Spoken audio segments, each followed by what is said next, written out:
I'm Lynette Zang, founder and CEO of Zang Enterprises, where we support community and sound money globally. And you know I've been paying a lot of attention to Zimbabwe. And I know people say, oh, well, that was over there, but this is over here. That would never happen, though if it happens, it has happened 3 times here. So that's really hopium. What they're really showing us is what it looks like as governments and central banks are attempting to regain your confidence, so you use their currency that they control. And it's kind of like promising a gold-plated parachute, but handing over a bag of feathers instead. Look at this. Zimbabwe hires advisors over 21 billion defaulted debt pile. Oh, wait a minute. But didn't they just back their currency with gold? I've been saying this right along, and I will say it again and again and again. You cannot build a new currency on the back of a failed currency that's loaded with debt. You have to get rid of that debt in order to start clean. That's why we have to have hyperinflation, and not just in Zimbabwe, in the entire world, because all currencies are really in the same place. Official figures from the end of June, right? When did they do this new currency? Oh yeah, April. Okay. Official figures from the end of June show the sovereign had 12.3 billion in external debt stock. That's debt that foreign governments or foreign players have bought. And 8.7 billion in domestic debt that's been defaulted. So, forcing the public to buy that debt, I mean, we certainly do that here in the US. Read Social Security, make sure you watch the video that I'm doing on that. But when external debt, when you owe others more, if you just owe it in your country, you just devalue the currency, and that's how it is. But when you owe it to others, you got a bigger problem, and they've not been able to get more debt out in the world market. Because again, I'm going to say this till the cows come home. You cannot build a new debt currency on an old mountain of debt. You've got to get rid of that debt. And it really is that simple. It is not that complicated. But don't worry. Don't worry, because Zimbabwe central bank chief says the ZiG 43% devaluation is a once-off event. Yeah. This is the 6th attempt at a stable currency. I'm pretty sure those words are trusted.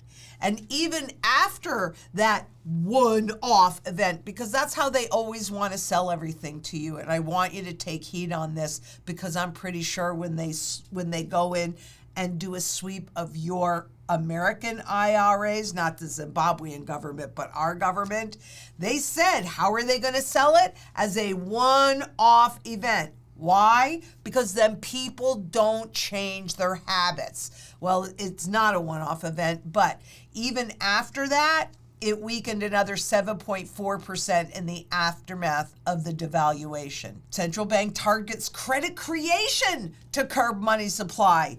Yeah, it's not them doing this. What the hey, right? Except that's the way that you create that inflation.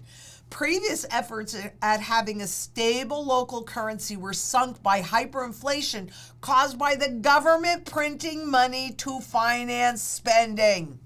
No, it's your fault. It's the public's fault for using the credit. It's the public's fault for demanding more money in higher wages. It's the public's fault, not the central bank's fault, that the only tool they have is this and their hollow promises. Where have we heard that before? Because what's happening to the normal Zimbabweans says basic goods in limited supply after the ZiG devaluation. Things like cooking oil, bread, sugar sold in the informal market. In other words, the black market. That's what they're referring to as the informal market. But the gold-backed currency weakened 6% to the dollar since the devaluation. Right? The official markets put caps on what you can do. And if you're in a devaluation, that creates a problem. So you've got to go outside of the formal markets to the black market. You may have the gold reserves, But what the central bank lacks is credibility. So what do they measure? What do they test? They test consumer confidence and inflation expectations. It's that confidence and expectations that they're counting on, but it's very short supply. And what I'm really showing you is what's going to happen all over the world. How many times can you be lied to if you don't know the truth? And that's every single time. But these devaluations and rapid inflation reveals the lie, right? People don't trust the currency. Shocking! The implications of that lack of confidence were playing out on the nation's streets. Zimbabwe lacks fiscal discipline. We spend more than we earn.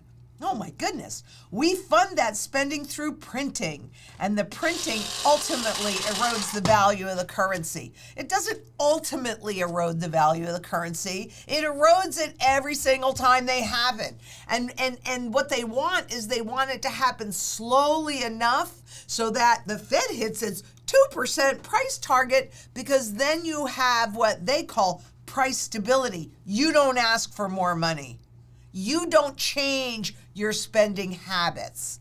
That's what they want. They want it at a level that you still do everything that you did before. You just don't realize it. And I gotta say, does this not sound familiar to you? Are we not doing exactly the same thing? We spend more than we earn and we fund it through printing.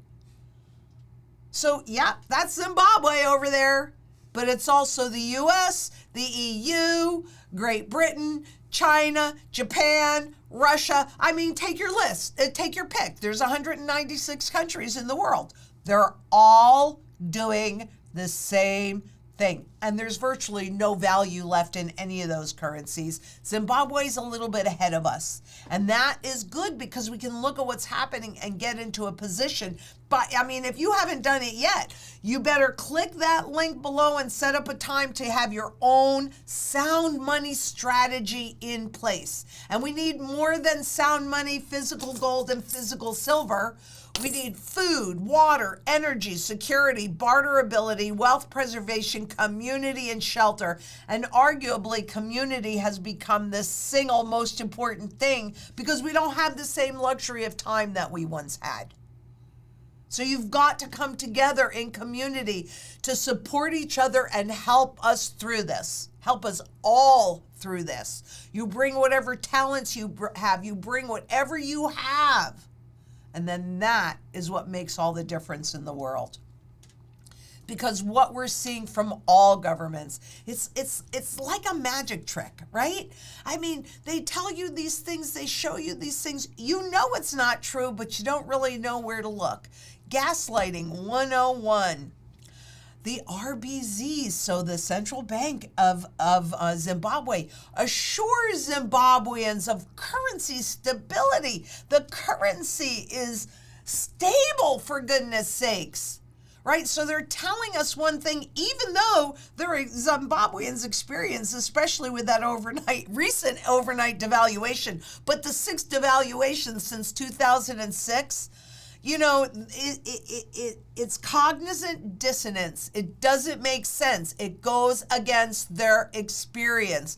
But don't worry, everything is good. Look in my eyes. Don't look at your experience.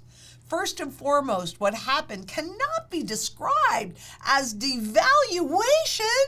Don't call it a devaluation.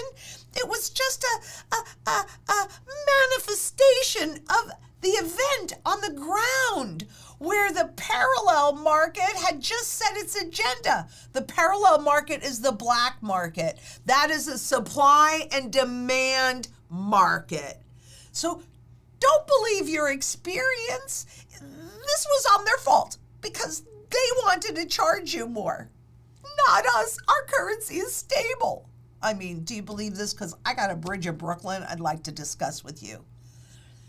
Don't worry. The devaluation was just a dream. And he also clarified the difference between gold-linked and backed currency. And this is a very, very, very important distinction, one that they don't actually do. But let's talk about that. And let me emphasize that indeed, our currency is backed by gold and other precious metals and the foreign currency balances that we have with the Federal Reserve.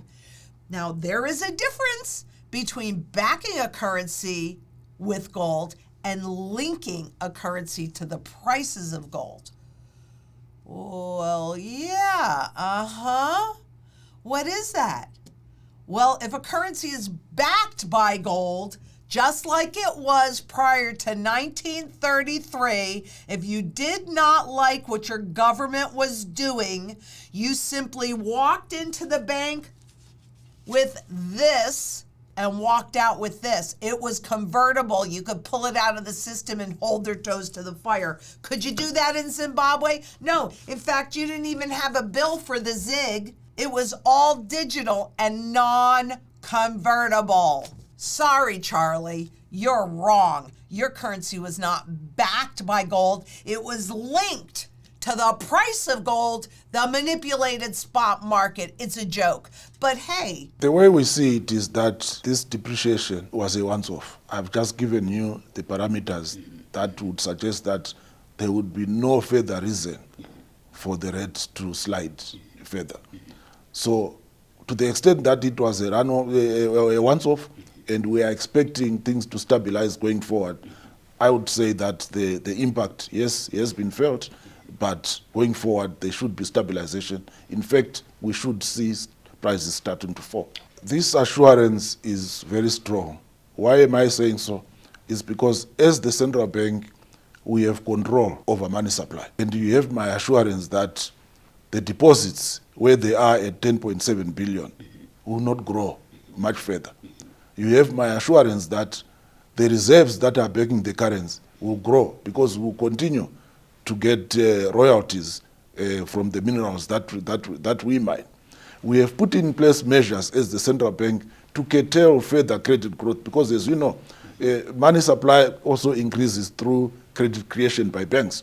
And the recent move that we took to, number one, increase state reserves, and number two, up the bank policy rate will actually slow down credit creation. So if you put all that together, the scenario that you get is that money supply will remain under control. The reserves will continue to go up. So for what reason will the exchange rate go up? The Reserve Bank of Zimbabwe has assured the public of exchange rate stability as gold reserves backing the ZIG have increased. Yeah, but it's not convertible. It's not backing. It's linked. And they can say anything they want when it's linked. He said that local currency deposits now stand at 10.7 billion ZIG without providing specific details on changes to the money supply. So why don't you tell me how much more of this they have created, because they ain't telling you. And guess what? We don't know what the M3, the total money supply, is in the U.S. either. They took that information away from us in 2006. What do we need to know that for? That's just irrelevant. Don't look at the man behind the curtain. Just look into my eyes. Believe what I say. Don't question it. Don't do anything to hold our toes to the fire. Believe us. We are your friends. We are here to help. Really? Because I think it's a big fat lie. Money supply also increases through credit creation by banks. So it's not the central bank's fault. It is totally you wanting to borrow money from the banks. Credit creation is debt, by the way. But don't call it debt, call it credit creation. Don't call it a devaluation. That was just a one-off event. Oh my God. Don't call it confiscation. It's just inflation, royalties, and taxes, and many other names. But don't call it confiscation. Yeah, arose by any other name. Okay, the recent move that we took to increase statutory reserves and up the bank policy rate will actually slow down credit creation. So that means that the public won't be able to borrow money, but money supply will remain under control. Do you believe them? Just believe my words. Don't look at my actions. Zimbabwe's money creation continues to be based on debt. You cannot do a new currency based on debt, on a mountain of old unpayable debt, and I hope you see that. Because desperate governments do desperate things, and Israel is considering new limits on precious metals and cash to combat crime because you don't have enough that you're combating right now.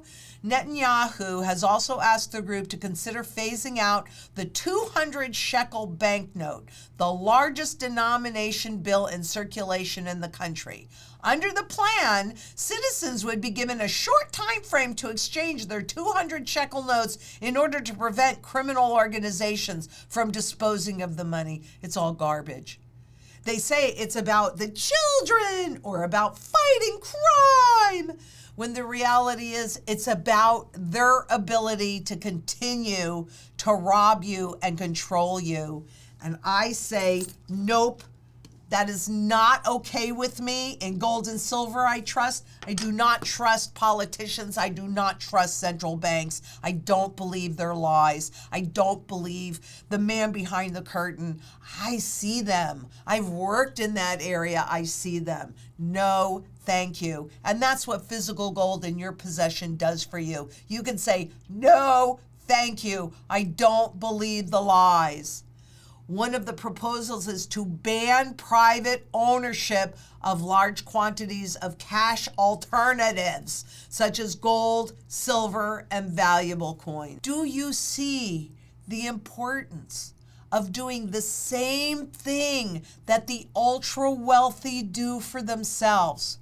This coin has a face value of 20 bucks because gold used to be fixed at that. This new coin, here it is.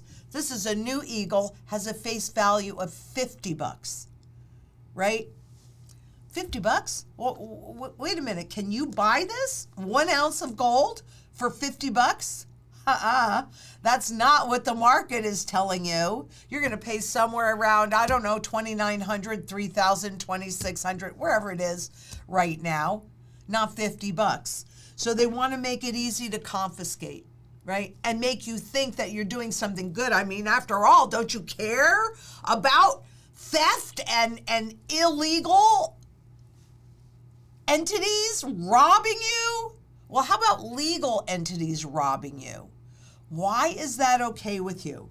So some people go, oh, gosh, they would never confiscate gold in the U.S. It doesn't back a currency anymore. Who cares? And yet here you have Israel, and there have been many, many, many other countries recently that have indeed confiscated. And maybe they've used different names for it, but a confiscation is still a confiscation. And all you really have to do to see how much they've confiscated from you, at least in terms of purchasing power, go to the FRED, the Federal Reserve Education Department. And up in that search bar, put purchasing power consumer dollar and put your birthday in there.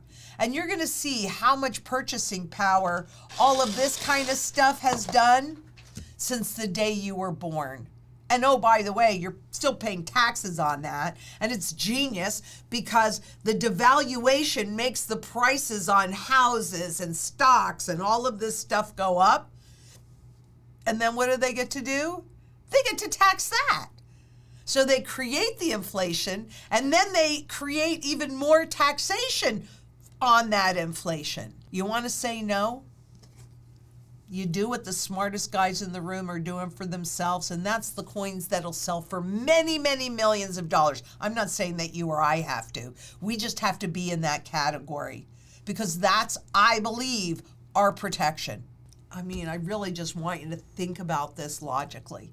So if you like this, please show your support. Make sure that you subscribe, hit that bell. We'll let you know when we're going on.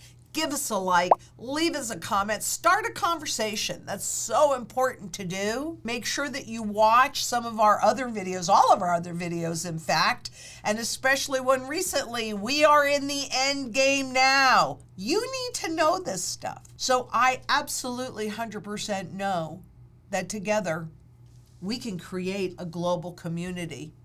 And just by buying gold and silver, just by converting this garbage that's losing value constantly by design, controlled by the Federal Reserve or other central banks, into this, and actually, and this as well, and actually even into this, where you can see a true supply-demand market, because this one straddles both worlds. Thank you, spot market. And until we meet again, please be safe out there. Bye-bye.